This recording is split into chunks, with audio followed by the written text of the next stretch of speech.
So, hello everybody. Good evening. Are you able to hear me? I'll just use my earphone.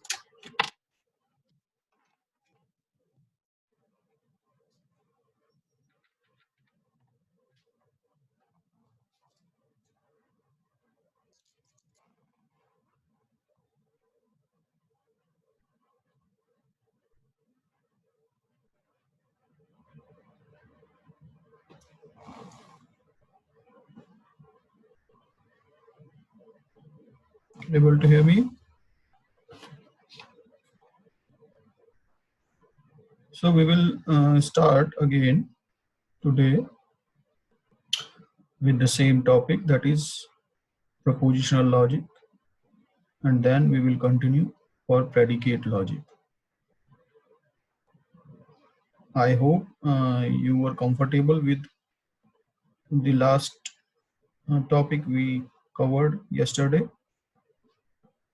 propositional logic, how to infer new statements or how to prove a statement using a set of propositions. Is there any question regarding that?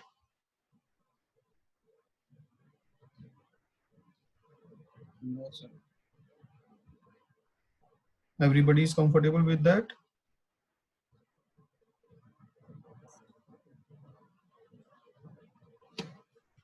Tulika, Bhavya, Utkarsh? Yes, sir. Yes, sir. Okay, so we continue with the next topic. We'll first again start with the same, just to introduce again. So what we were doing, we were dealing with propositions, and propositions are statements having truth value. Okay, and then using propositional logic, we can form conjunctive normal forms of the statements and continue with that.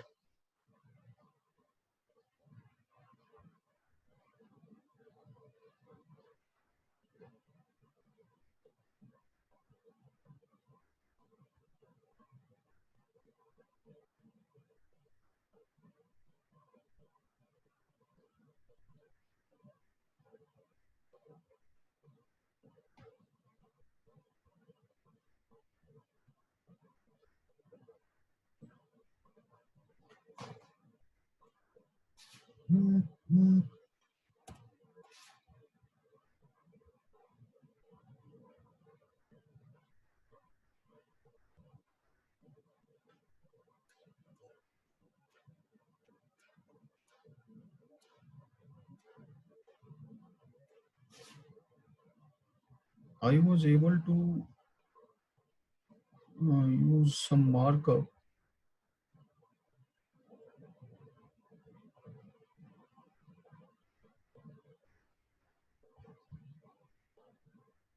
Yesterday, but today I'm not able to do that. I don't know why.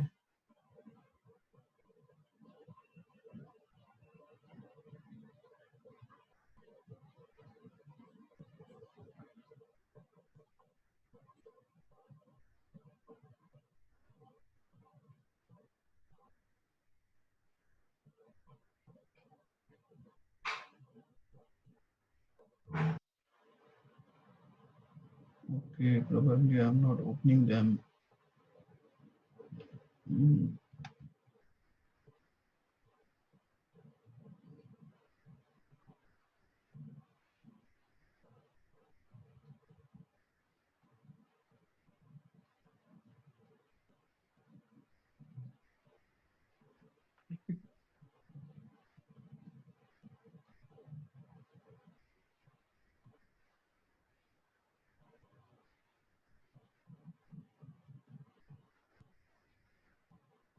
Yesterday I was able to use markup.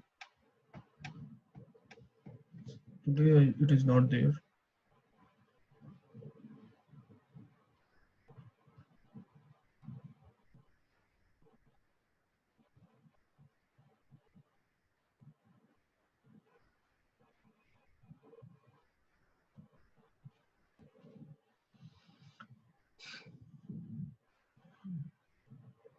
Anyway, we will continue with this.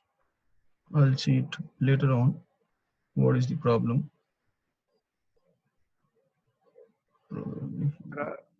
There is a add notes tab on the upper right. I think by that you can do it. Add notes, this one. Okay. Yeah. Now Yes, just try to yes. tap. Now it is there.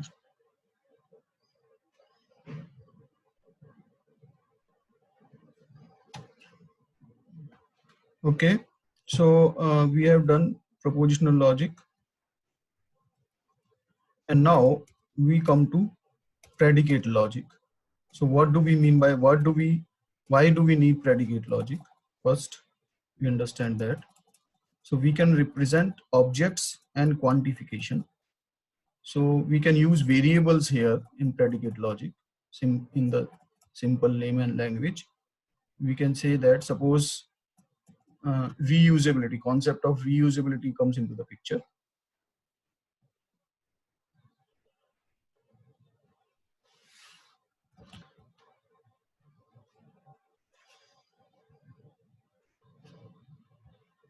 So for example, we have this Socrates as a man, and Socrates is a man.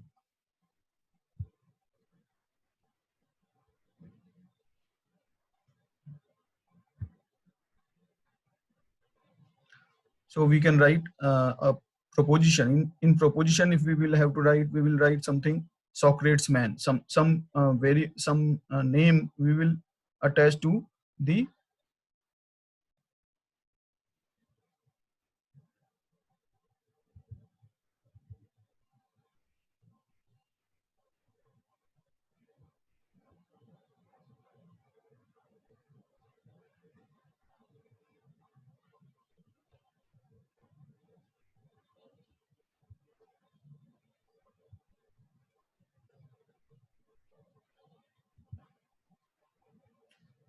so we may give some name to the statement. Socrates is a man. Suppose there is another similar statement. Plato is a man.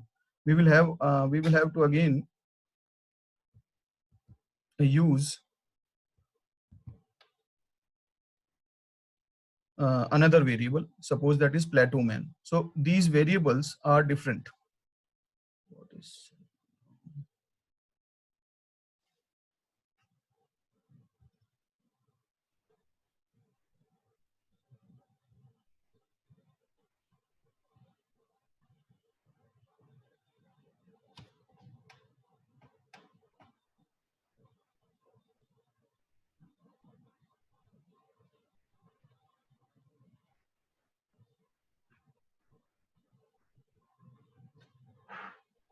so these variables are different. They are not linked to each other. But since both of them are similar, can we use it some in some other way? Suppose, can we have a formula? Can we name our formula as man, which takes some variable? So using the same formula, we could state both these statements. We could use the same formula to mention both these statements in our knowledge database. Okay. So if we are specifying our statements in this way, where we can use formulas instead of just statements to specify the logic statements, then it comes to first order predicate logic or simple predicate logic. So here, for example, we can say man Socrates and man Plato. So man is a formula which takes some variable, and this variable can be some value. Okay. So suppose we want to, now we have a set of statements. For example, these statements: Marcus was a man, Marcus was a Pompeian, all Pompeians are Romans, Caesar was a ruler, all Romans were either loyal to Caesar or hated him. Everyone is loyal to someone. People only try to assassinate rulers they aren't loyal to. Marcus tried to assassinate Caesar. So this is a very popular set of statements which is used as a basic example in predicate logic. So now our task first is to represent all these statements in the form of well-formed formulas. What we call them? We call them well-formed formulas. Okay, the statements we have just seen in the example.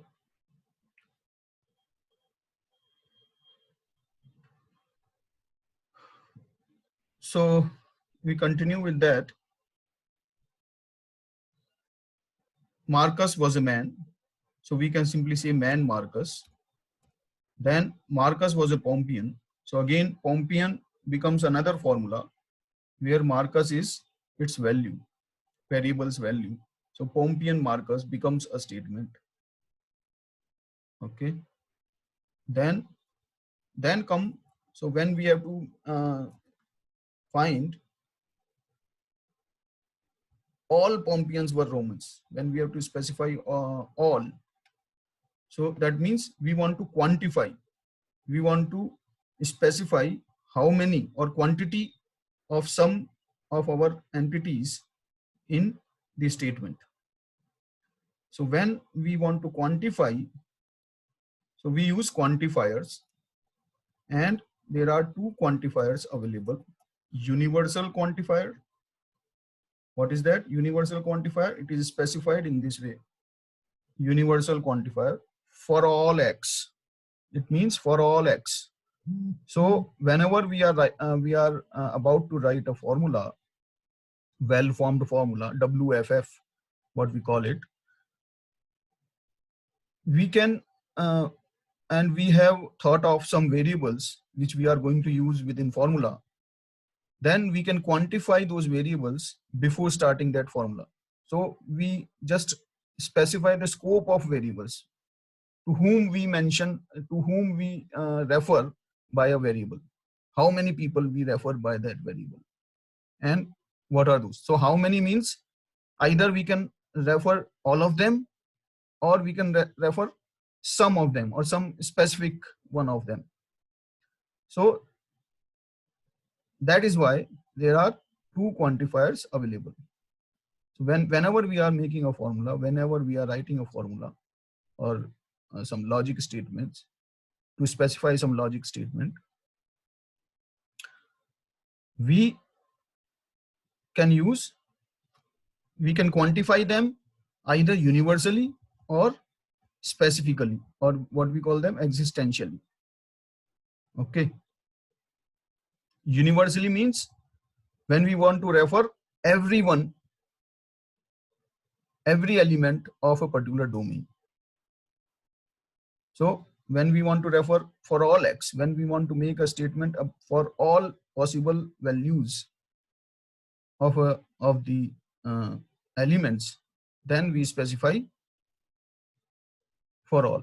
That is universal quantifier. It is used to represent phrase for all. It says that something is true for all possible values of a variable. Okay. So for example, John loves everyone.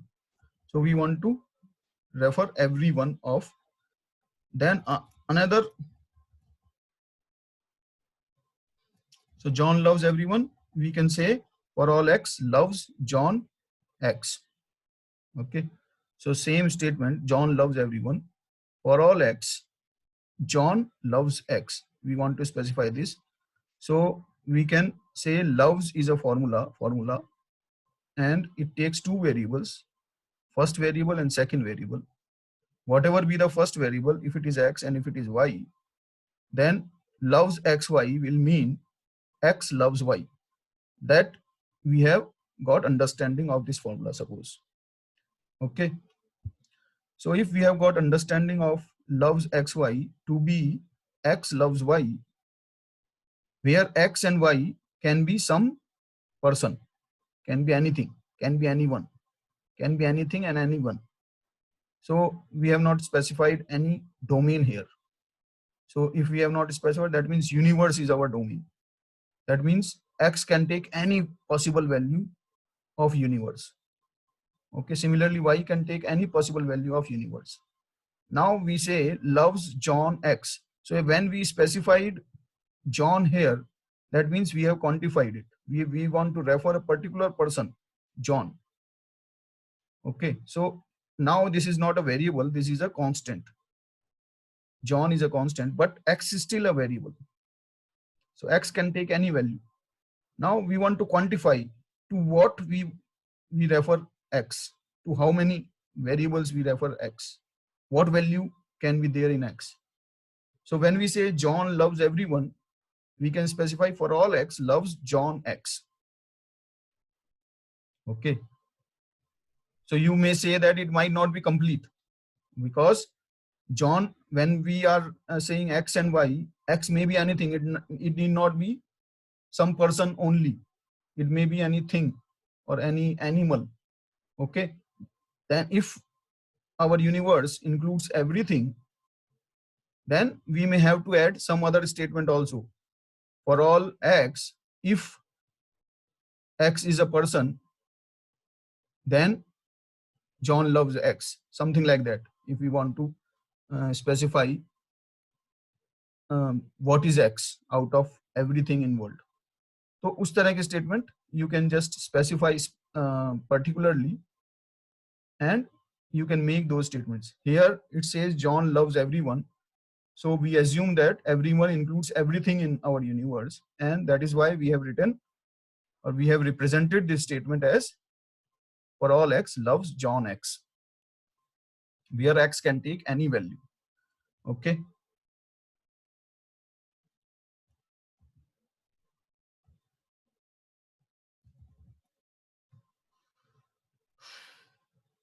Now there is another value quantifier. The name is existential quantifier. Okay, existential means there exists some. We are not talking about everything. We don't want to mean that every value of X in universe will satisfy this formula. We don't want to specify that, but we want to specify that at least there is one value which agrees with that. Okay, so if we want to make statement in that way, where we want to refer at least one, not everyone, but at least one is there. Okay, so for example, if we want to say, we want to represent this statement, some people like reading and hence they gain good knowledge. Okay, some people like reading and hence they gain good knowledge. So how can we represent it?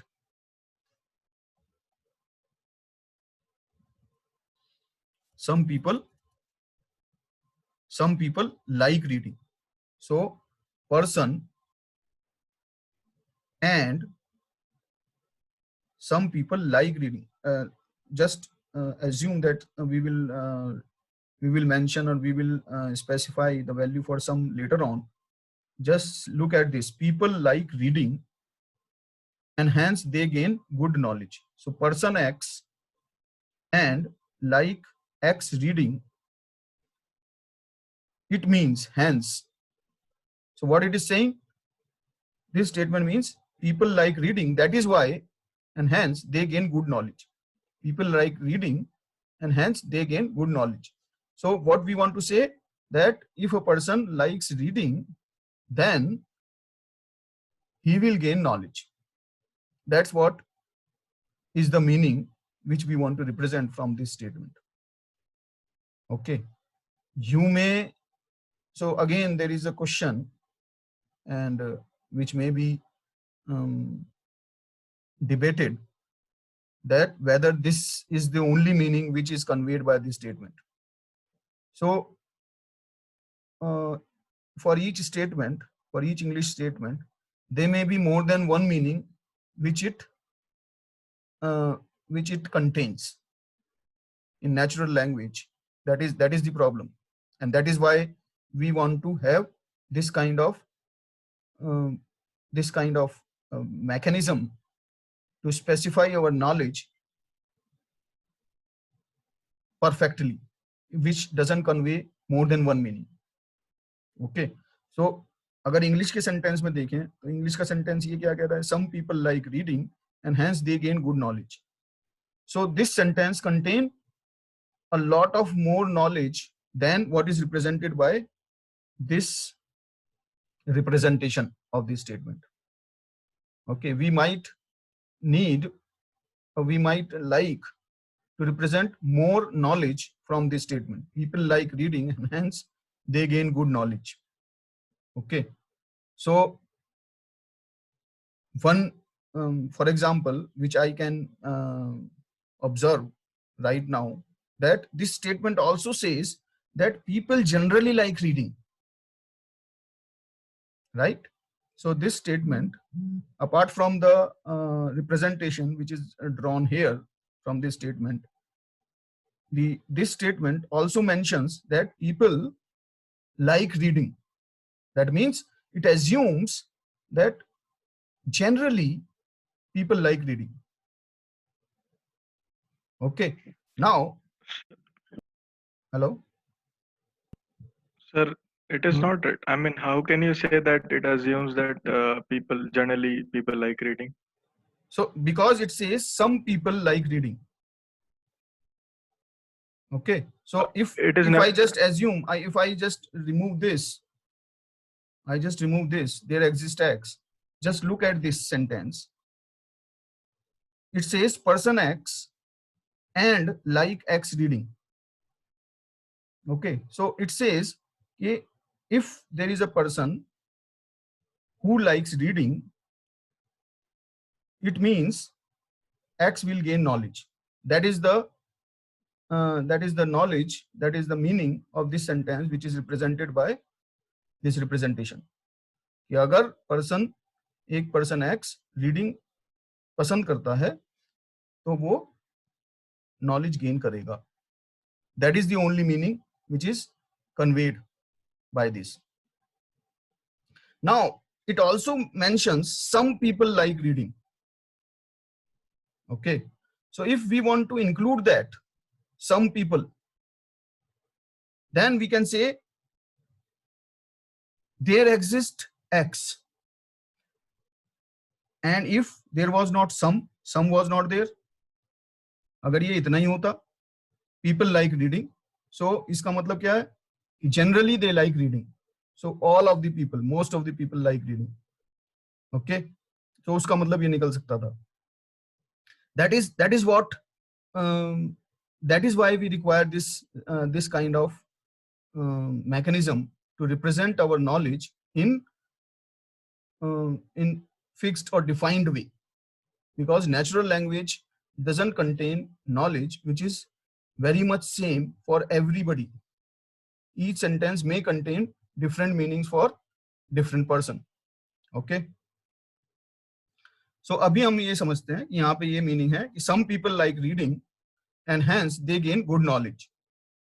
Okay, so what we want to say, that some people,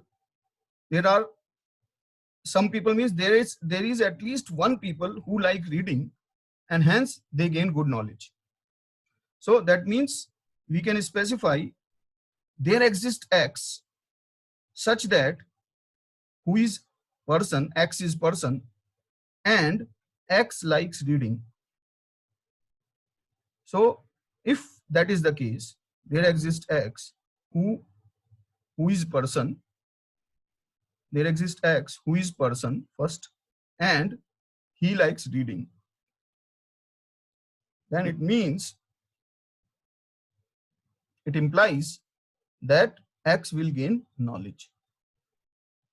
So that is how we can represent this. Okay, so right now we agree that this is what the only meaning is, and we have specified this way. Okay. Lord Higgins has a crown on his head.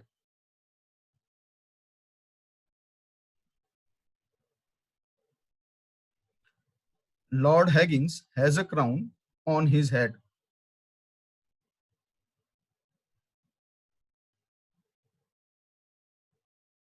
So that means this is how we can specify this statement, that we want to mention a particular crown. So there exists at least one crown, there exists X, which is crown and which is on head of Higgins. Okay, so on head X Higgins. Maybe we may like to add and Lord Higgins. So we may like to add this statement also, because Higgins, which we are referring here, is not anybody with the name Higgins. We want to refer him as a Lord. So let's leave this. We don't want to unnecessarily confuse. So I am just why I'm doing this. Why I'm saying that there may be another way of representing this, because it is not just to confuse you. It is to make you understand that there may be two or more representations for the same English sentence. Two or more representations in your predicate logic description for the same natural language sentence, which depends on the requirement for your system. For example, you might require some more knowledge to be represented based on the sentence in a particular application as compared to some other application. Okay, so you might represent same statement, same English statement by different representations. Okay, but more or less they will be similar. All of the representations will be similar. Okay.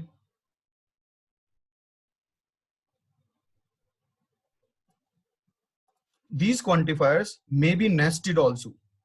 So everybody loves somebody. So we may have more than one variable in our well-formed formula. So probably we are going to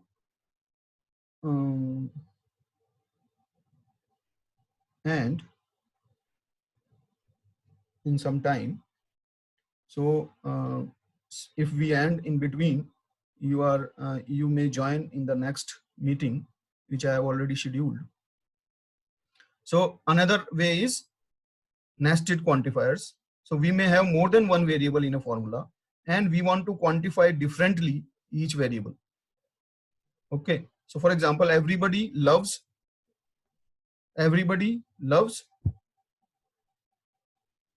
somebody.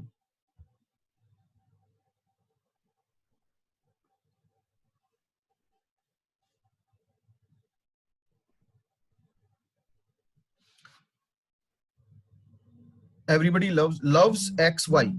So this is the formula which we want to mention, loves XY, but where X we mean everybody and Y we mean somebody. So how we can specify? For all X,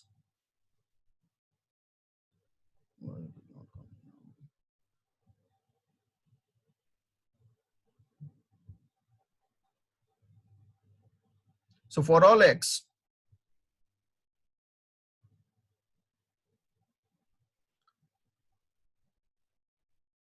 everybody, X is everybody, and for all X, there exists at least one Y such that X loves Y. So everybody X loves somebody, someone, at least one. Okay. Everyone dislikes garlic. This is another statement. Everyone dislikes garlic. So what we are want to refer, like is our formula, for example, and we say X does not like garlic, so not like X garlic, that is our formula, and we want to quantify X with universal quantifier here. So this can be also done. Now we can do this same sentence, we can refer in this way also. There does not exist someone who likes garlic. Okay. So either we can say for all X, X does not like garlic, or we can say there does not exist anybody, not not anyone X, not existential X. So what does it mean? There does not exist anybody, any X, such that X likes garlic. So there are two ways of saying the same thing. Okay. So I'll just stop it here, and we have only 19 today. Where are others?